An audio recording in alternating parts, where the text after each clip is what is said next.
જય સ્વામિનારાયણ। તારીખ 21/4/2026 વૈશાખ સુદ પાંચમ મંગળવાર। એકવાર શ્રીજી મહારાજ ગામ કારિયાણીમાં વસતા ખાચરના દરબારગઢમાં વિરાજતા હતા।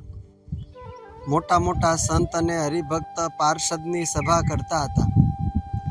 એ સમયે આમોદના દીનાનાથ ભટ્ટ ગ્રંથ કરતા હતા। તે ભટ્ટના ઓરડાનો રસ્તો વસતા ખાચરના ઉતારામાં હતો।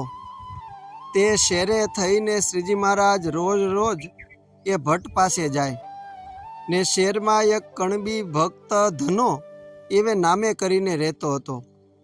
તે ધનાને તાવ આવતો હતો, તેથી તે ખાટલો ઢાળીને પોતાની ઓસરીમાં સૂતો હતો। તે ધનાની ઓસરીના થડમાં થઈને એક દિવસ મહારાજ તથા મુક્તાનંદ સ્વામી નીકળ્યા। મહારાજને દેખીને તે ધનો પગે લાગ્યો। તે ધના સામું જોઈને મહારાજ મુક્તાનંદ સ્વામીને કહે કે આ ધનાની આયુષ 4 ઘડી છે, પછી તે દેહ મૂકશે। એમ સહુ સાંભળે તેમ કહીને મહારાજ તો પધાર્યા। તે વાત ધને સૂતા સૂતા જ સાંભળી। તેની મા તથા તેનો મામો બેચર તથા ગામની 4 ડોસીઓ બેઠી હતી। તે સર્વએ શ્રીજી મહારાજ બોલ્યા તેને સાંભળ્યું। પછી તો ધનો નાહીને અબોટ વસ્ત્ર પહેરીને હેઠો ચોકો કરાવીને તે ઉપર બેઠો ને શ્રીજી મહારાજનું ભજન કરવા માંડ્યું। તેની માતા તથા તેના મામા વગેરે જે પાસે બેઠા હતા તેમણે ધૂન કરવા માંડી। તે 3 ઘડી વાર થઈ ત્યારે તે ધને પોતાનો જે મામો બેચર હતો તેને કહ્યું છે, તમે મહારાજ પાસે જાઓ ને મને દર્શન દેવા મહારાજને અહીં તેડી લાવો। બેચર શ્રીજી મહારાજ પાસે આવ્યા ને કહ્યું છે, હે મહારાજ, ધને મને તમને તેડવા સારું મોકલો છે, તે તમે કૃપા કરીને ત્યાં પધારશો? ત્યારે મહારાજ બોલ્યા જે એક પાણીનો કળશિયો ભરી લાવો। પછી તે બેચર કળશિયો ભરી લાવ્યો। પછી તે કળશિયામાં મહારાજે પોતાના ચરણારવિંદ બોલ્યા ને કહ્યું છે, આ પાણી એને પાજે ને નવરાવજે। ને મુક્તાનંદ સ્વામીને ને બ્રહ્માનંદ સ્વામીને કહ્યું છે, તમે 2 સાધુ ધનાને દર્શન દેવા એને ઘેર જાઓ।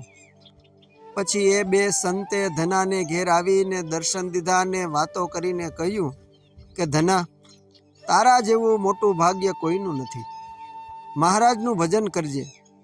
એમ કહીને એ બંને સાધુ તો ગયા। ધનાનો મામો બેચર જે પ્રસાદીનું પાણી લાવ્યો હતો તે પાણી ધનાને પાયું ને બીજું વધ્યું તેનાથી ધનાને નવરાવ્યો। પછી ધનો બોલ્યો છે, આ શ્રીજી મહારાજ ને આ સાધુ મને તેડવા આવ્યા છે, તે હું મહારાજના ધામમાં જાઉં છું। તમને સર્વને જય સ્વામિનારાયણ છે। એમ કહીને ધને દેહ મૂકી દીધો। પછી મહારાજ સભામાં બેઠા હતા તેમણે કહ્યું જે ધને દેહ મૂક્યો।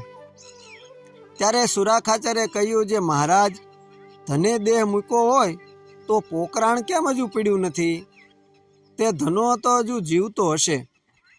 ત્યારે મહારાજ કહે ખબર કઢાવો, એની માતા અને મામો ધૂન કરતા હશે। પછી સુરા ખાચરે ખબર કાઢવા માણસ મોકલ્યું। તે માણસે જોઈને આવીને કહ્યું જે ધને તો દેહ મૂકી દીધો છે ને બીજા તો સર્વે મહારાજના નામની ધૂન કરે છે। તે ધનાએ દેહ મૂક્યા પછી તેને શેરડીનો વાડ હતો, તે સિચુડા બેઠા હતા। ત્યાં તેના મામા બેચરે કારિયાણીમાં જ રહેવા માંડ્યું। અસ્તુ જય સ્વામિનારાયણ।